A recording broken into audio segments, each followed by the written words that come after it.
children, today we are going to start a new chapter, that is chapter number 15, and its name is Emperor Akbar. And today we will learn its first part.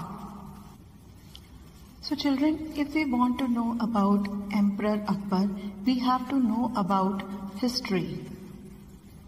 What is history? The whole series of past events connected with a particular person or thing. So children, we are going to learn about Akbar. He was a person who exists in past. Now children, Akbar was one of the Mughal. Before learning about Akbar, let's learn origin of Mughals or who were Mughals.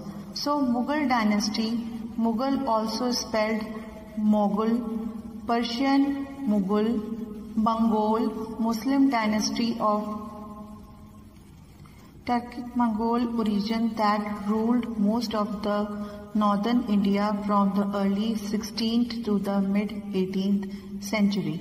So here you can see the picture of the Mughals of India.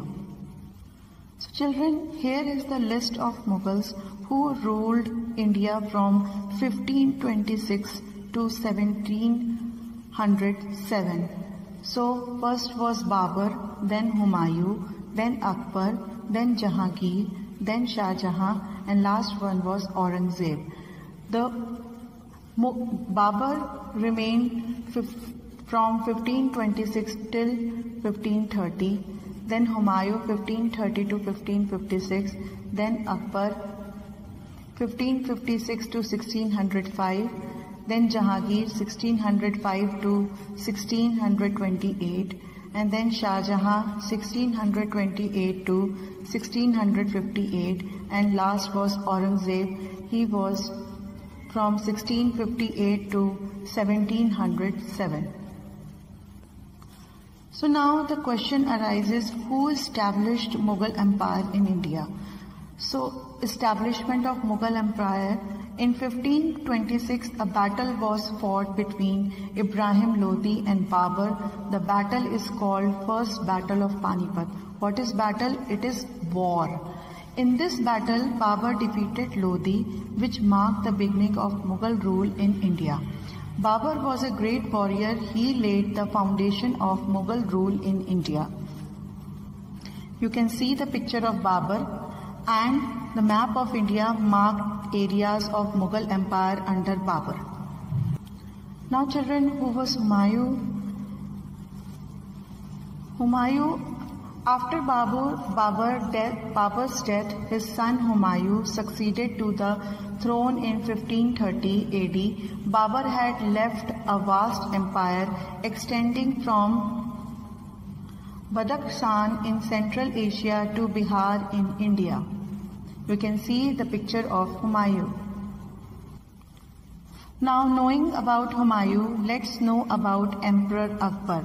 Who was Akbar or Akbar the Great? Akbar, also known as Akbar the Great or Akbar I, was Mughal emperor from 1556 until his death. He was the third and greatest ruler of the Mughal dynasty in India. He was born on October 14, 1542, Umer Court in Pakistan, and died on October 27, 1605 in Fatehpur Sikri. His full name was Abul Fath Jalaluddin Muhammad Akbar, and his spouse's name was Maryam Uz Zamani. His father's name was Humayun, and his mother's name was Hamada Banu Begum, and his sibling was Mirza Muhammad Hakim. Yes children, we have just learned about his father Humayun. So children, now you come to know that Babur was the grandfather of Akbar and Humayun was the father of Akbar. Now coming to next, coronation of Akbar the Great. What is coronation? An official ceremony at which somebody is made a king or queen. So here you can see in this picture, King Akbar or Akbar the Great was crowned in 15th century at this place called Kala Naur in Amritsar, Punjab. So Akbar was declared the emperor when he was only 14 because of his father Humayun's sudden death from an accidental fall from his library. At the age of 14, when he had to become a king, he was helped by his tutor Bairam Khan. Here you can see the picture of Akbar's throne. So children, let's move forward and we should learn about Akbar's conquest. What is the meaning of conquest? An area of land that has been taken in a war. So Akbar wanted to expand his empire and bring the whole of India under his control. He fought the Rajputs in the north of India. He also defeated the rulers of Malwa, Gondwana, Chittor, Ranthambore, Gujarat, Bihar, Bengal and Mewar. So let's learn about the administration of Akbar. Akbar was an efficient ruler. He set down laws and helped people get justice. He set up an excellent administrative system. He divided his empire into smaller parts called subas. Each suba was ruled by a governor and was further divided into parganas. A number of villages formed a pargana. How did Akbar unite the Mughal Empire?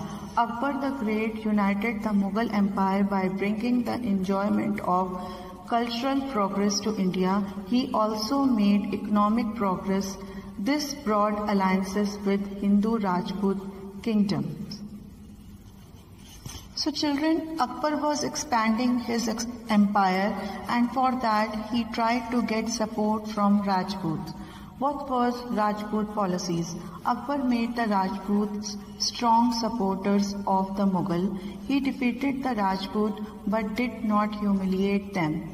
He treated them honorably. He allowed most Rajputs kings to continue ruling over their territories. He also did not interfere their internal matters.